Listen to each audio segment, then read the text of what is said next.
Bismillahirrahmanirrahim. Assalamualaikum warahmatullahi taala wabarakatuh. Salam sejahtera dan selamat petang. Bersama saya adalah Datuk Dr. Raizat dan Dr. Hisham Shah. Kementerian Kesihatan Malaysia ingin memaklumkan bahawa terdapat 88 kes yang telah pulih dan dibenarkan discharge pada hari ini. Ini menjadikan jumlah kumulatif kes yang telah pulih sepenuhnya daripada jangkitan COVID-19 dan telah discharge daripada ward adalah sebanyak 915 kes, iaitu bersamaan dengan 26.27% daripada jumlah keseluruhan kes. Sehingga 4 April 2020 jam 12.30 hari, terdapat 150 kes baru yang telah dilaporkan. Ini menjadikan jumlah kes positif COVID-19 di Malaysia adalah sebanyak 3,483 kes. Daripada jumlah 150 kes baru yang dilaporkan, 80 adalah berkaitan dengan perhimpunan di Sri Petaling. Sehingga kini seramai 99 kes positif COVID-19 sedang dirawat di unit rawatan rapi. Daripada jumlah tersebut, 50 kes memerlukan bantuan pernafasan. Daripada maklumat terkini yang dilaporkan ke CPRC Kebangsaan, duka cita dimaklumkan bahawa sehingga kini terdapat pertambahan 4 kes lagi kematian berkaitan dengan jangkitan COVID-19. Justru jumlah kumulatif kes kematian COVID-19 di Malaysia adalah sebanyak 57 kes, iaitu bersamaan dengan 1.64% daripada jumlah keseluruhan kes. Kes kematian ke-54 iaitu kes 2149 merupakan perempuan warga negara Malaysia berumur 85 tahun dan mempunyai latar belakang penyakit jantung. Beliau telah dirawat di Institut Jantung Negara pada 23 Mac 2020 dan beliau disahkan meninggal dunia pada 28 Mac 2020 jam 12.10 pagi. Kes kematian ke-55 iaitu kes 860 merupakan perempuan warga negara Malaysia berumur 66 tahun dan mempunyai latar belakang penyakit darah tinggi.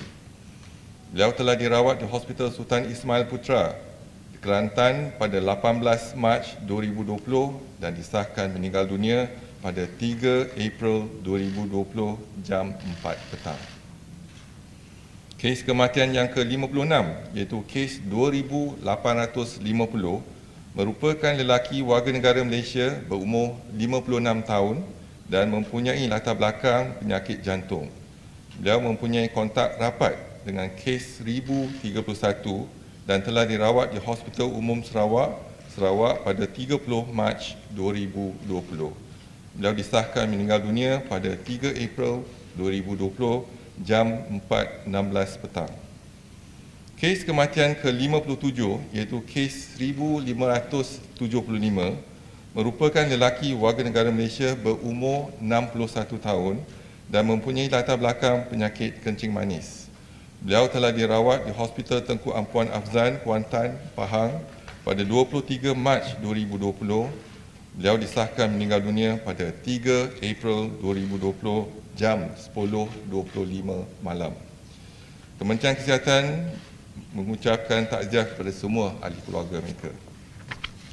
Adalah dimaklumkan bahawa sehingga kini, kebanyakan kes positif yang dikesan adalah berkaitan dengan mereka yang menghadiri perhimpunan di Sri Petaling, iaitu 1,545 kes daripada 3,483 kes keseluruhannya, iaitu bersamaan dengan 44.36%.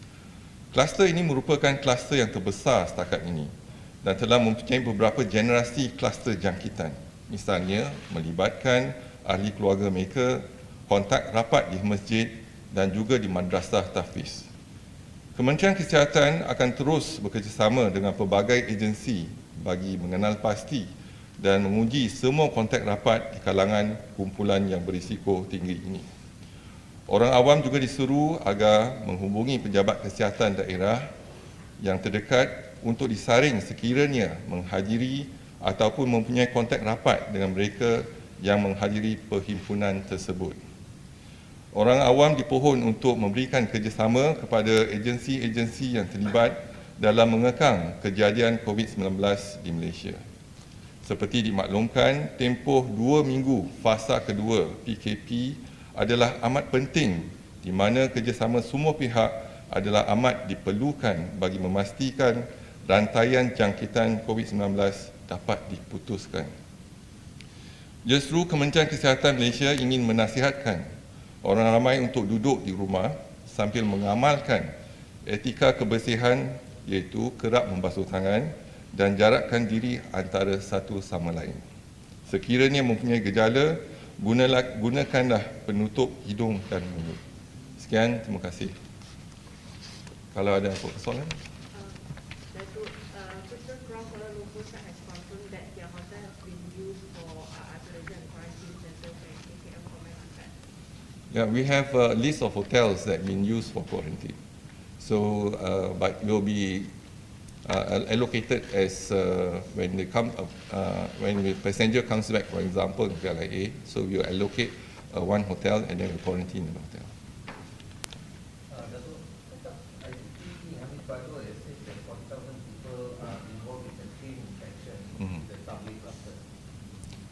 We are looking into collaboration with the police, whereby we are not looking into the tabligh group only, but next of kin, for example, family members or friends that we can have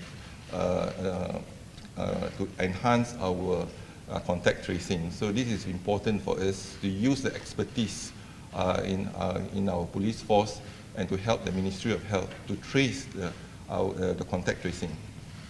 The person that is actually have exposure to the positive patient. So it's 40,000 the number? The information that we have is about 40,000. So does the ministry want to test all 40,000 of them? No, it helps us. We call it in the Ministry of Health as PUI. Patients are under investigation. Then patient under suspect, for example, suspicion. For example, if we think that the close contact have exposure to the index case, then we try to trace the close contact.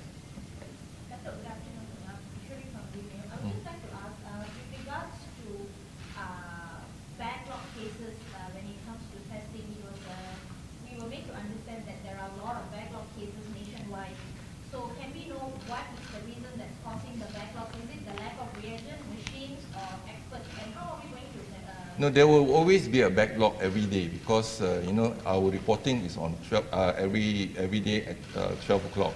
So when the reporting, for example, takes more than 24 hours, there will be a backlog at least. So if we continue to test new patients and then the test report is not out yet, there will be a backlog. So after 1 o'clock, then we get the information for the next day. But in the same day, we are also testing more patients. So there will be some form of backlog in that sense.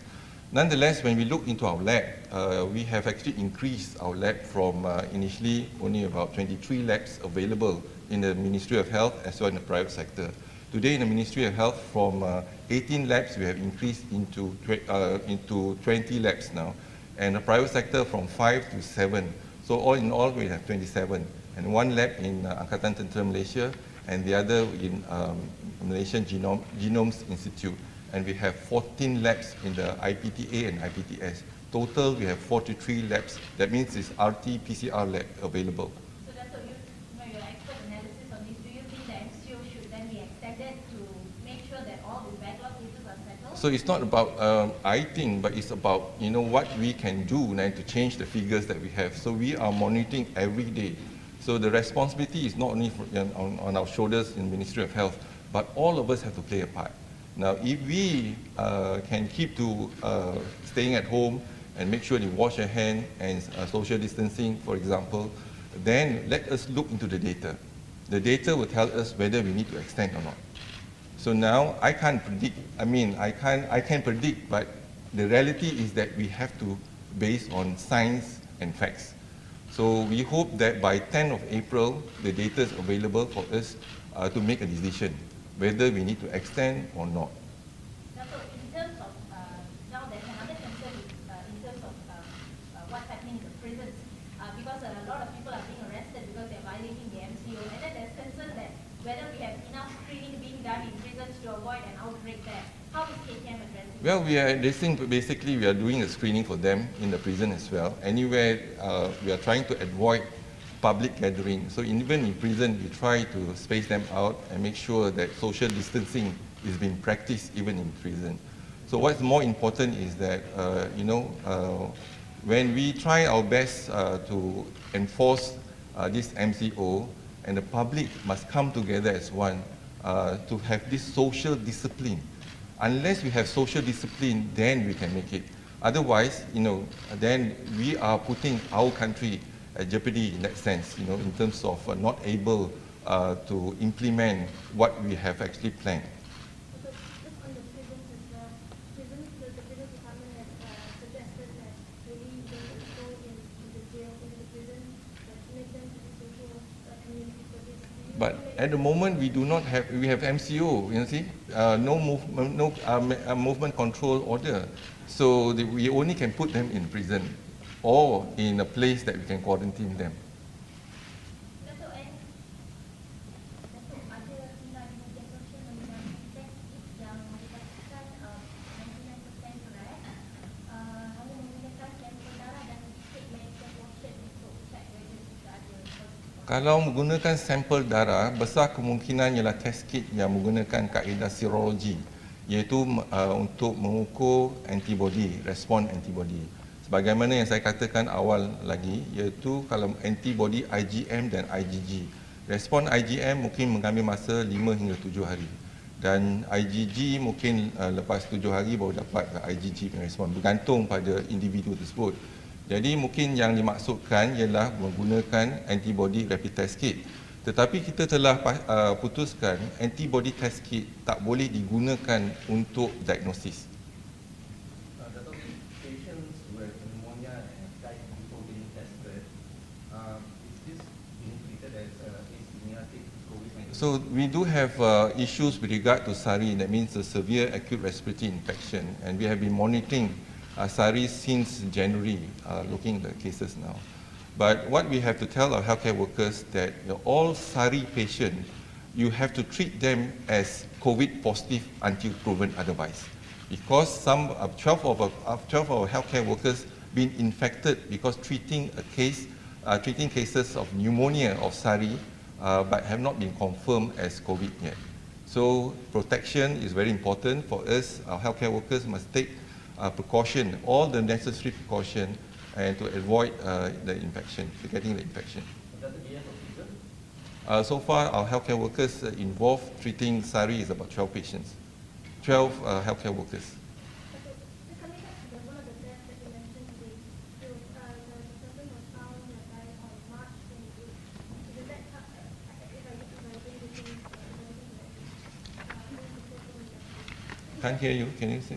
one of the patients who died that you specifically announced today, they were stuck in clinical care on March 28th. So is that also due to backlog of testing? No, that's a reporting. I think there's a delay in reporting. So, for example, in a private hospital or in a setup, they reported to us late.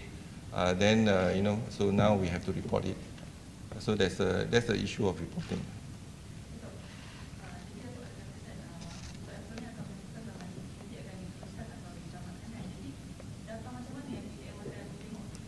Data ialah kita tengok data setiap hari. Kalau dalam tempoh 6 hari lepas kita nampak ada peningkatan 2 hari lepas, iaitu lebih kurang 218 kes dan lebih daripada 200 2 hari lepas. Dan ini besar kemungkinan sebab kita melaksanakan acute case detection di kawasan yang enhanced MCO tu, iaitu di Kampung Sungai Lui dan juga Simpang Enggam. Jadi ada kes pertambahan di situ apabila kita melaksanakan acute case detection. Jadi hari ini dah kurang 100 dah kurang kes berbanding dengan 2 hari lepas. Hari ini baru 150 kes. Datuk, I would like to ask with regards to the testing which I asked earlier, how many of the daily new infections which are reported are actually people who were tested yesterday, or if they were tested like from 2 days ago? Like today you said 150 new infection cases. Were all these 150 people tested yesterday, or were they from some weeks ago?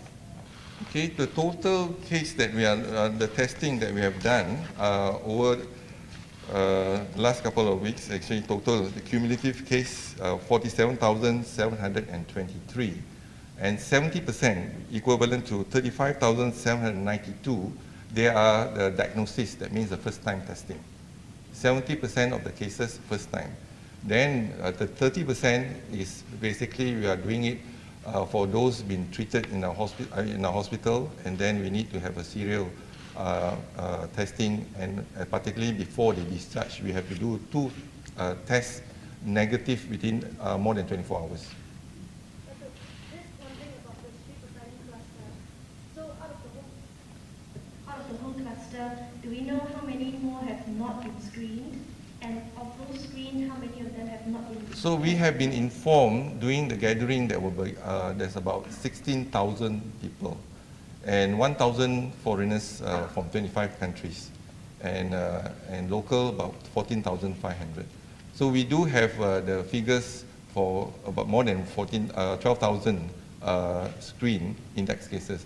But now we are not only looking at the index cases for those who have attended the gathering, but also the family members as well as close contact. That's why we get the figure about almost about 40,000, to detect, because within 1 month we have seen the transmission into 5th generation. So the index case infected the 1st generation, 2nd generation, 3rd generation, it continues on the 5th generation. So that's the reason why we need to not only trace the index case, but also the close contact family members. There are 2 groups that actually at risk of infection. Basically, number 1, family members of the close positive case, and second, the healthcare workers, because we deal with a patient all the time. More so if patient comes to our hospital and clinic and hide some of the information. That means, not telling us the truth. This is, then you put the risk of the healthcare workers. For example, in a clinic, or even when come as a patient of SARI, pneumonia, for example. So now we tell all our healthcare workers, to those who are coming with cough and cold, for example, or with symptoms or sign of pneumonia, you must treat them as COVID patient until proven otherwise, although you do not have the investigation yet.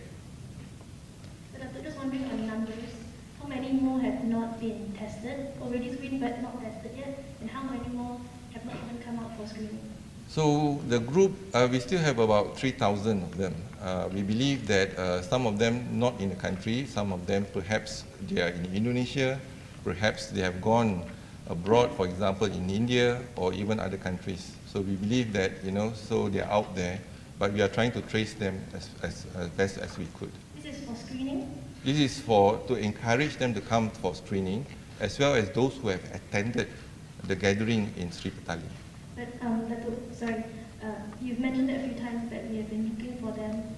Will the government employ more drastic measures to bring them home or test them? One of the reasons is why we are working with our police, because they have the expertise to track and trace people. So I think with their expertise, we'll do. And also we are engaging with NGOs and organizations that help us to reach out to them.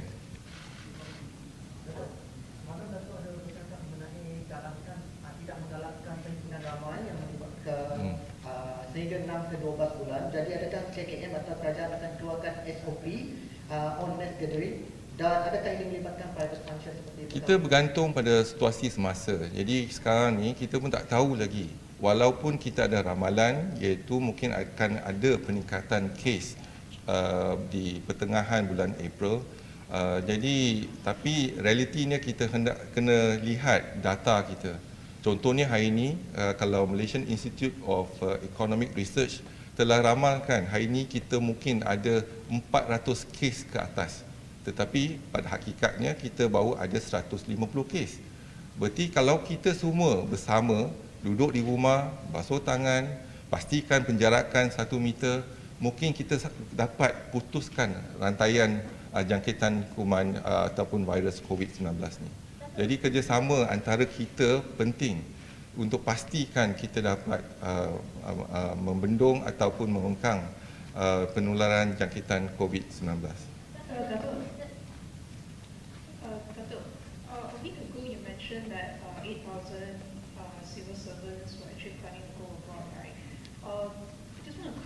did they go abroad or were they?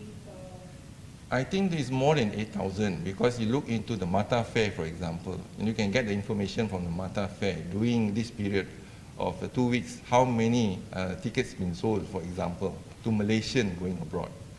And we fear that if they do go abroad and come back, perhaps more than that, at that point of time, we are looking into our citizens going abroad. But today, we also realize that our our students, for example, from overseas are coming back. So this is another challenge for us when we have imported cases. Remember, the first wave related to the tourists from China, basically directly or indirectly. The second wave is basically related to imported cases. So imported cases, anyone coming to our country, then they might be a potential to carry the virus. Therefore, we need to screen them, or we need to quarantine them for at least 14 days. Oh, but I think you said civil servants. Yeah, civil servants, basically they also buy tickets from the Mata Fair, right? So it's not only to focus in the civil servant, but anyone can actually buy tickets from Mata Fair. That time you also mentioned about the ministry, like you said one ministry. The reason I mention is because I'm worried, because I'm expecting if the cases coming back, imported cases coming back, not being managed well, and you get a surge of cases, exponential spike of cases in mid of April, maybe, because the infection will take about 2 weeks. So this is the concern that we have, and that's the reason why we implemented this MCO. So did they manage to leave the country or did not? As I said, in terms of the data, it's more than 8,000 people.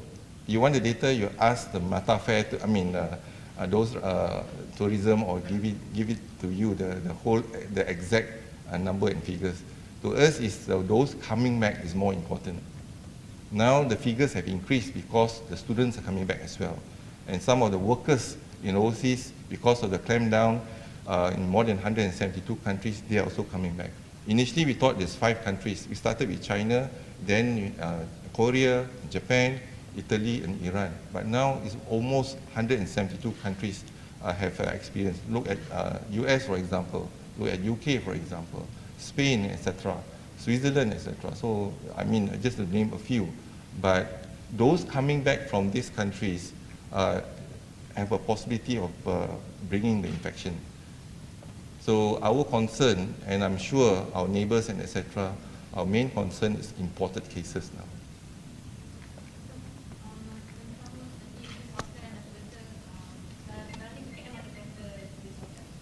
Saya tak pasti sebab yang tu bawah MKN, jadi kita ada list hotel yang telah dikenal pasti oleh Kementerian Pelancongan.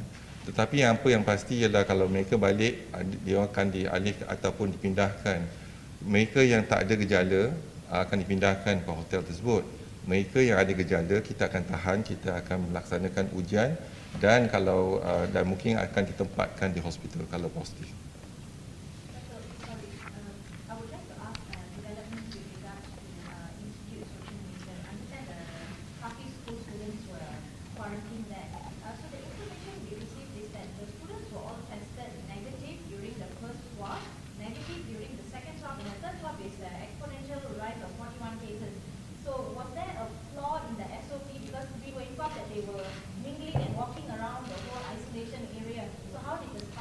So as we know that the incubation period is 14 days.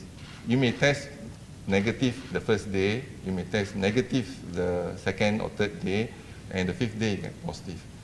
From the experience in China, they have informed us that majority of the cases have symptoms the 2nd until the 7th day.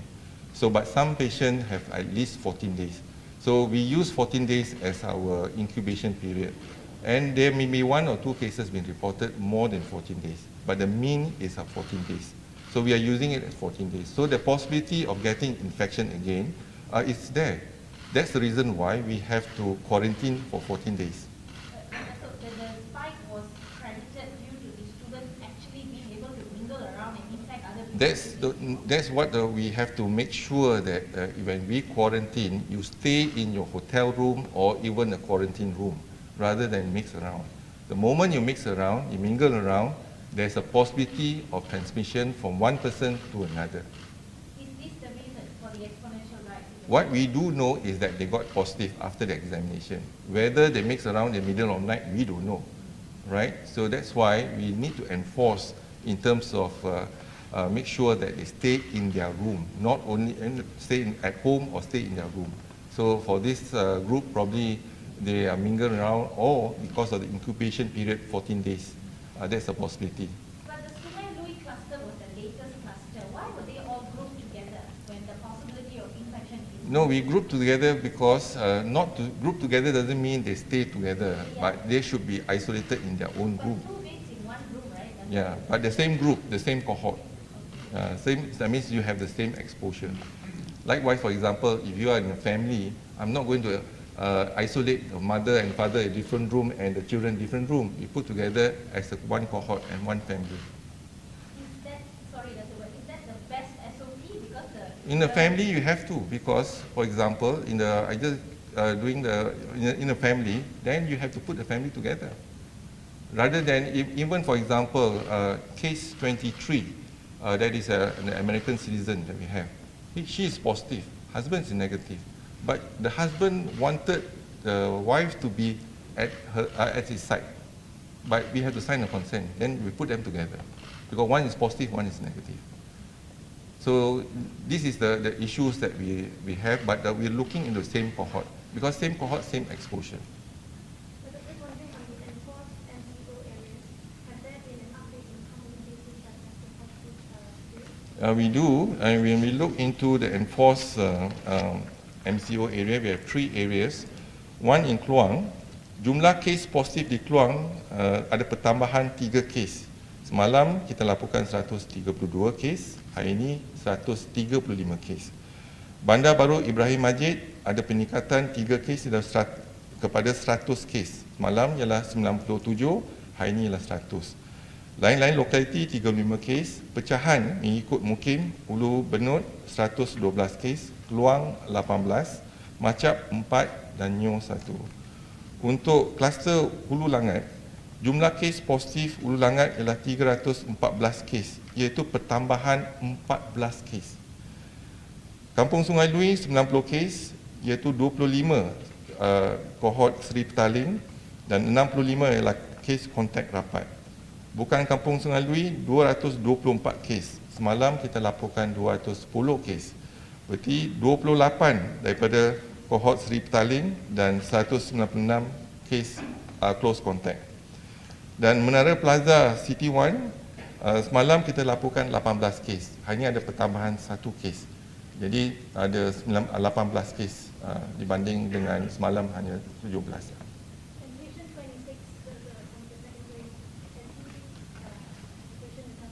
Yeah, he has recovered from intubation. I think he needs intubation and ventilation and has recovered. Patient 33 also have discharged. So, and they are doing well. And in fact, he is contacting me directly, to thank Ministry of Health for the services given to them. Datuk, you said your main concern is imported cases, those that are coming back. Do you have a figure? That's the reason why every day we were told before the lockdown about 10,000 people comes back every day. 10,000. Now after the lockdown is about 4,000 plus. So we hope that we really control our border and we deny those who are tourists coming from other countries. But we are talking about our own citizens. Yeah. So how many of them still are own citizens who are out there and yet come back? We don't have that figure because unless we can't predict when they're coming back tomorrow, day after tomorrow, and so on. For the past 3 days. So what we do know that from today, for example, last 3 days that we implemented in terms of quarantine, we have 752 cases been quarantined in the hotel, for example. And we have 8 cases that is actually positive in terms of the temperature scan and etc. So we need to isolate them and then we continue to investigate them in the hospital. The test kit currently being used, the RT-PCR, where is it from and can we source for a better test kit? Are we looking at it one particular? No, there are 2 test kits. One is the rapid test kit, and then the other one is the gold standard is PCR, RT-PCR. So all our 43 hospitals now are hospitals, whether in the public sector or private sector, we are using the RT-PCR. And the capacity that we have a day, we can do maximum to 11,000 now. We hope that we can increase. Today, I think we can do every day is 11,500. So the capacity we can push to 16,500 from the 43 labs that we have, public sector, private sector, university, and Ministry of Health. So we hope that there are another 5 more labs in the process. But more importantly is that the turnaround time may take some time if you use the PCR. So we do have challenges there as well, but we are trying our best to see how best we can increase the capacity in terms of the using the PCR at the moment. That's the one that gives the most accurate reading. Most accurate reading. But it takes longer. It takes longer, that's right. And the confirmation is using PCR. We do have the test kit, antigen test kit. We've been testing 2 brands from China, 1 brand from Korea. So far not reliable, and the accuracy is below that. One is below 50% and the other was only 56%. So we will continue to test a rapid test kit. The good thing about this rapid test kit is that it's point of care testing, which means we don't need to send the sample to IMR or etc. So with the clinic, for example, doing the swab, and if you have a biosafety cabinet, you can test it there. And the results, probably we will get the result much faster, maximum of 1 or 2 hours maybe. So that depending on the time taken for us to get the swab. So we hope that we will have a reliable test kit. We have been assured that, for example, next week we'll have another test kit coming from Korea. So we are looking forward.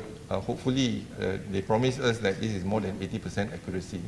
So if 80% accuracy, we can use it. But if 50% accuracy, it's very difficult for us to use because there will be false positive and false negative. You think you don't have it, then you have the virus. You think you have the virus, you may not have the virus. So this is the issue of false negative and false positive. On the issue of testing, today, yesterday, immigration is saying that Malaysians who are in Singapore, who work in Singapore, they can be tested in Singapore. If they test negative, they can come back without quarantine. Is that advisable? Our agreement with our counterpart in Singapore is that our workers in Singapore, upon completion of phase 1, and then if they want to come back, they have to be tested in Singapore. So if they are tested negative, then we do not need to repeat again. So we will accept the negative test, and then we'll do the necessary for them.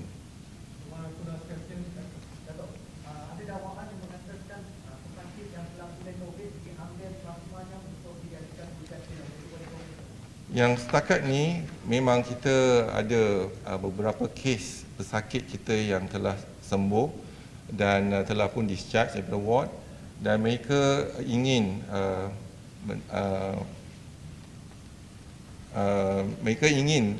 untuk dapatkan ataupun contribute kepada sains contohnya lah. Jadi mereka mendermakan darah mereka, dan darah sebelum mereka mendermakan darah mereka, kita akan mensaring untuk jangkitan kuman yang lain, contohnya sama ada hepatitis C dan sebagainya. Kalau mereka sihat, dan juga kita akan laksanakan test semula. Kalau test pun negatif, jadi kita akan ambil darah dia, kita akan asingkan darah merah dengan plasma. Dan plasma tu kita akan hantar ke IMR untuk buat kajian, lihat kepekatan antibody tersebut, dan kita akan, darah merah kita mungkin akan pulang kepada pesakit tersebut. Dan 2 minggu lagi kita akan ambil darah lagi untuk ambilkan plasma dia. Dan plasma ni kita akan kaji, dan kalau antibody dia tinggi, mungkin besar kemungkinan kita boleh gunakan plasma daripada pesakit untuk merawat pesakit yang lain.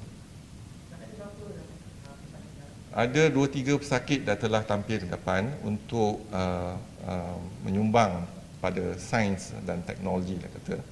Dan kita pun bersyukur dan terima kasih kepada pesakit tersebut kerana mereka rela untuk membantu dalam kita melaksanakan penyidikan dan sains untuk melihat kepekatan antibody ini.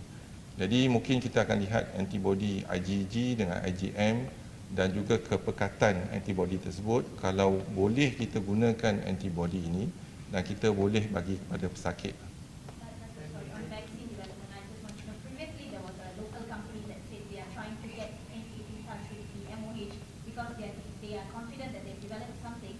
Has there been other companies that approached TKM to work together on vaccine development? The vaccine, when we have a discussion with World Health Organization, they are actually looking into a few compounds and in terms of the research on this. And they identified a few, but it's still in a very early phase. So it will take probably about a year or a year and a half before we can get this vaccine in the market. So research is ongoing, and hopefully by doing the research, we can get the vaccine as soon as possible. To date, the developments are quite positive, you would say, in terms of the development? It's still in a very early phase now. Okay, thank you.